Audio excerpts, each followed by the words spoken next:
Olá, professoras, eu sou a Jennifer, acadêmica de letras da quinta fase e também acadêmica de PCC 5. Eu e o meu grupo decidimos por apresentar o trabalho neste formato.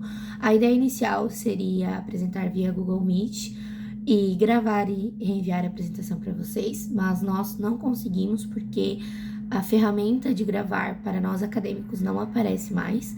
Então, a gente definiu, né, em grupo, que nós iríamos apresentar os slides, e enquanto isso, nós gravamos nosso áudio em relação à nossa explicação.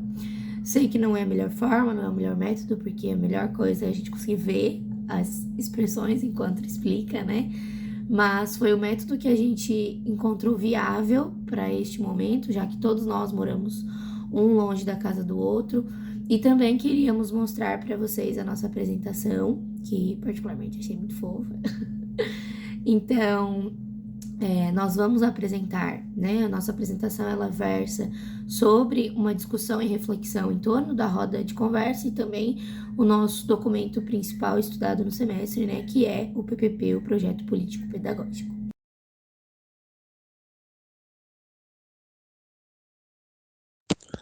Olá, me chamo Davi Brigido Custódio, sou acadêmico de pedagogia, estou na quinta fase. Então, eu vou estar falando um pouquinho agora do que é o PPP, na concepção de Luc, 2009. Diz assim: o PPP é um dos documentos de maior importância na escola, pois diz respeito à própria organização do trabalho pedagógico, que está intimamente ligada à concepção, realização e avaliação do projeto educativo. Então, eu costumo dizer que o PPP ele é um alicerce, é um pilar no ambiente escolar. Não somente no ambiente escolar, porque ele está ligado também à comunidade escolar. Não somente também aos professores ou gestão, envolve também os funcionários e principalmente os estudantes da escola. É, a gente, né, que trabalha no meio da educação, eu digo a gente, no modo geral, tem às vezes uma certa resistência, foi até citado na mesa redonda, em expor o PPP, deixá-lo à comunidade, os estudantes, ter acesso a esse documento. Mas ele é de importância que leiam e quando precisa desse documento eles poderem ter.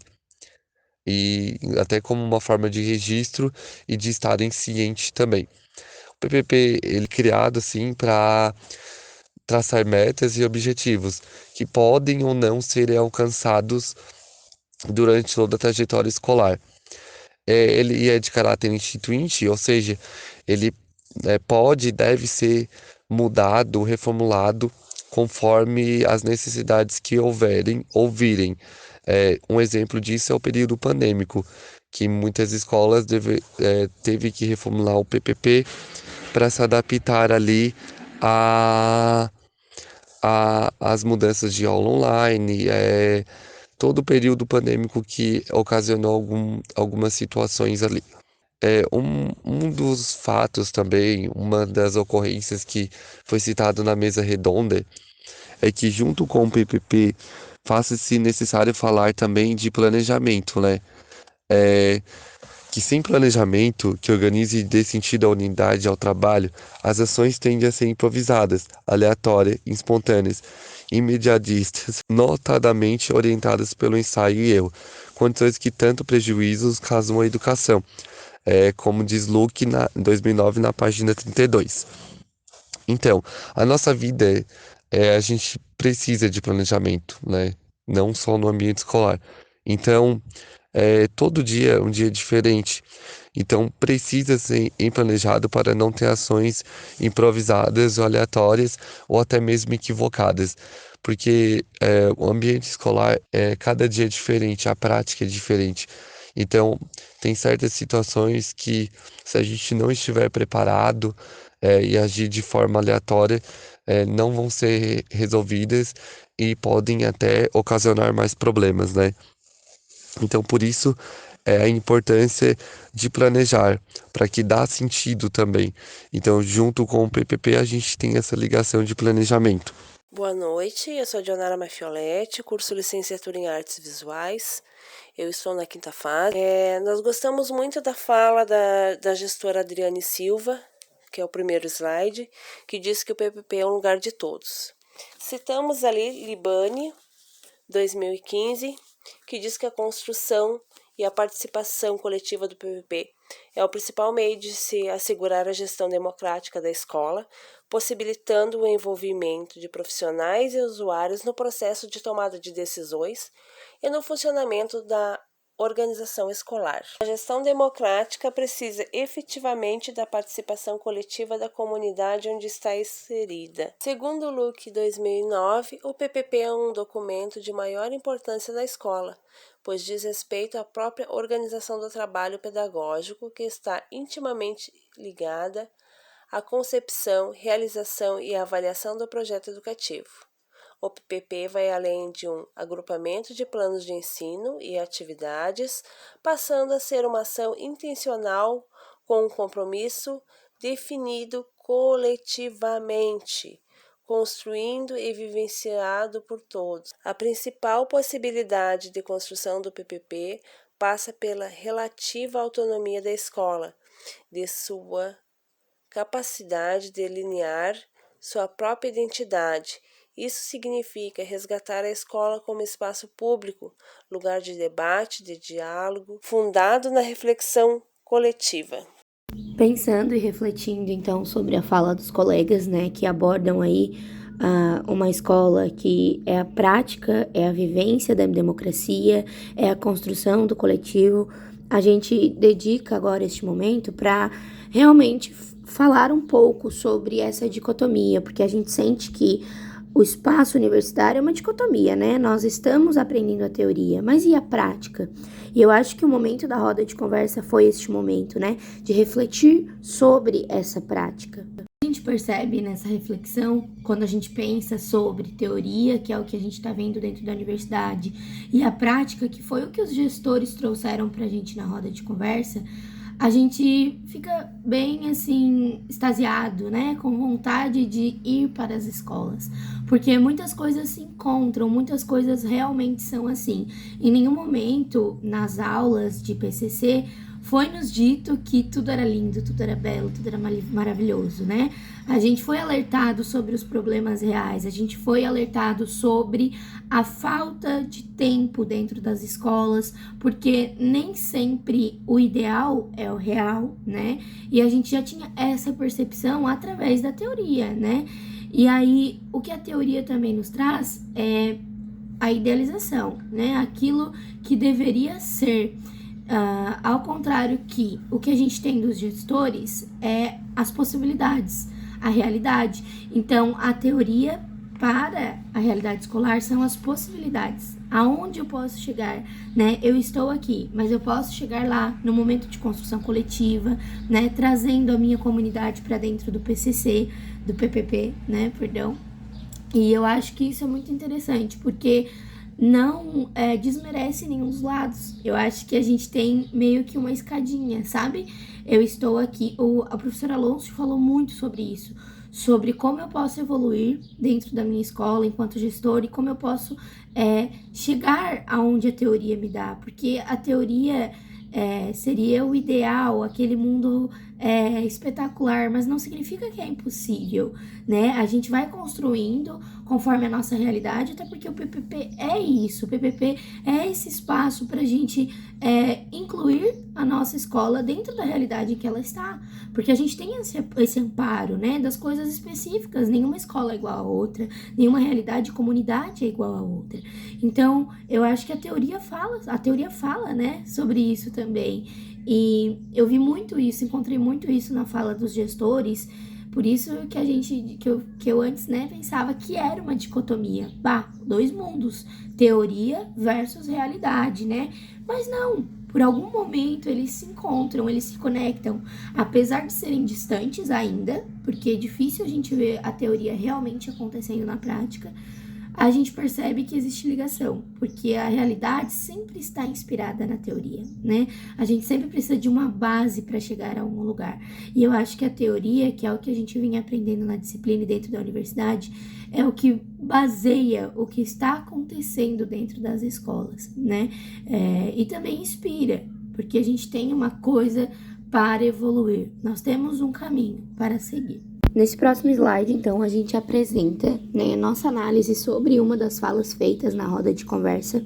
É importante destacar que a roda de conversa em si foi muito rica, muito cheia de concepções e de falas importantíssimas, né? A gente deveria destacar uma, então por isso a gente escolheu essa, mas com certeza teriam várias outras falas a serem comentadas. A fala que a gente escolheu, então, foi a do professor Alôncio, essa fala inicial de quando ele se apresenta, porque nós consideramos essa fala muito certeira. O professor Alôncio comenta que sempre temos desafios. A escola é um ambiente dinâmico que está sempre em movimento. Cada dia é um momento diferente e isso que é o bonito. Abraçamos essa condição de ser professor. Buscar o desenvolvimento das pessoas dentro de suas capacidades. Pensando na fala do professor, nós conseguimos fazer conexão direta com uma citação de Freire, de 1979, que diz que ninguém educa ninguém, ninguém educa a si mesmo. Os homens educam-se entre si, mediatizados pelo mundo. Nós achamos a fala do professor Alôncio muito rica em aspectos relacionados à nossa teoria, que nós tanto estudamos dentro da universidade. Claro que a gente separou aqui um tópico para discutir em relação à fala dele, até porque nós teríamos aí no mínimo 4 coisas para discutir e refletir. Então, para eu não me alongar, eu vou comentar só a relação, né, que a gente encontrou entre a fala do professor e a citação de Freire, até porque é um dos aspectos já discutidos aqui na nossa apresentação em relação à importância do documento do PPP e a sua construção, né? A gente viu, para além da disciplina de PPP, de PCC, dentro da disciplina de gestão com o professor Rafael, a importância de partirmos do documento como uma construção coletiva, né? Não só das pessoas que estão inseridas dentro do espaço escolar, como também da comunidade, dos pais, das pessoas responsáveis pelas crianças, dos vizinhos, das pessoas que cuidam do ambiente, né? E como é importante a gente entender a escola não só como interna, mas também externa, né? De que as pessoas devem fazer parte da construção deste documento, porque é um documento fundamental para a escola, é um documento que baseia todas as práticas vivenciadas dentro daquele ambiente, né? Claro que existe o currículo oculto, né? Que a gente sabe que é um currículo que existe e que não está presente dentro do documento, mas é fundamental entender o documento como aquele que abrange a maioria de suas práticas, né, dentro da escola. E o que a gente tem, então, de conexão entre a fala do professor Alôncio e a citação de Freire é a importância do coletivo, né? Nós não ensinamos a nós mesmos, nós não ensinamos aos outros sozinhos, nós nos ensinamos em conjunto, né? Eu acho que o ensino transborda a partir do momento que a gente entende, também como professor, não só como gestor, de que quando a gente chega em sala de aula, a gente não está ali para transmitir conhecimento, e sim para construir conhecimento. E eu acho que essa palavra, né, construção, ela tem muita ligação com o coletivo, porque o coletivo constrói, o coletivo, ele vai caminhando junto. Até a nossa capa da apresentação, do slide, né, uma escadinha feita aí de Legos, porque essa concepção de Legos, a gente vai montando. E cada pecinha tem a sua importância. Cada pecinha tem um fundamento dentro do geral, do inteiro, né? E eu acho que a gente pode pensar a gestão escolar, o documento PPP, o ensino em si, a educação, a escola, né? O sistema como algo coletivo, como algo que pode partir de Legos, né? Fingindo aí que pessoas são Legos, porque cada um tem sua importância. Cada um pode contribuir de sua forma. E eu acho que quando a gente chega no resultado dessa construção coletiva, né? Já apontada pelo professor Alôncio e também puxando aqui a citação de Freire, a gente consegue ter um resultado rico, um resultado poderoso. um resultado que pode levar a educação para outras dimensões. Esse nosso próximo slide também fala, faz conexão com a fala do professor Alonso.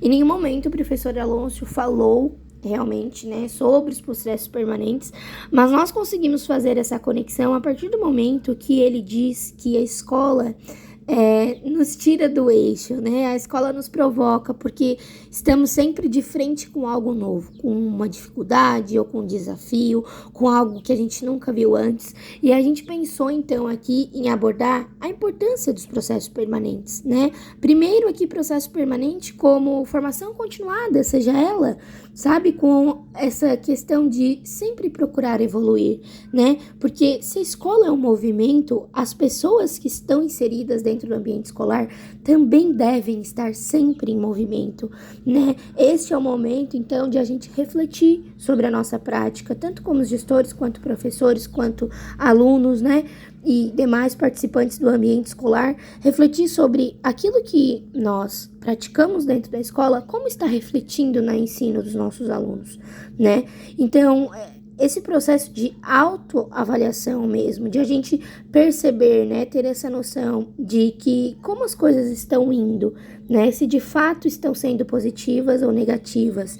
E aqui é importante dizer que os professores, todos eles em algum momento falaram de que como é difícil tirar essa carapuça, mostrar para o outro os nossos erros, os nossos equívocos, o que estamos deixando para trás, e que este momento também ele não serve apenas para criticar.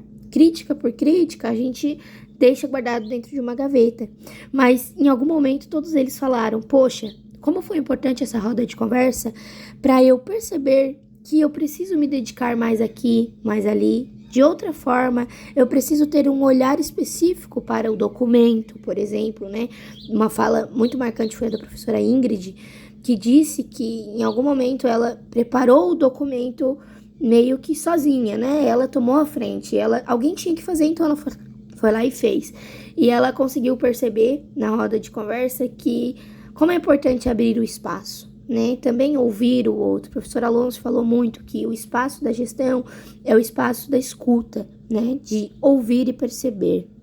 Antes de finalizar, então, a gente gostaria de lembrar que a vida é um aprendizado que se renova a cada instante. E eu acho que essa fala condiz muito com tudo que apresentamos até aqui. Condiz muito com a ideia de que a escola é um movimento, de que a escola se renova a cada ano, a cada dia, a cada aluno novo que entra, a cada novo desafio, E que nós, professores e futuros gestores, devemos estar preparados para este movimento, Entender que a nossa vida, ela precisa estar em movimento. E eu acho que isso não é só dentro da nossa profissão, mas também para a nossa vida, De que a gente entenda que as coisas se movimentam, o mundo gira. Então, se o mundo gira, a gente também precisa correr atrás, a gente também precisa entender o que está acontecendo. E eu acho que essa fala é válida para muitas coisas, Não só o que a gente está vendo aqui. E era isto. Essas são as nossas referências. Gostaríamos de agradecer ao espaço, às professoras, pela disciplina. E muito obrigada. Até a próxima.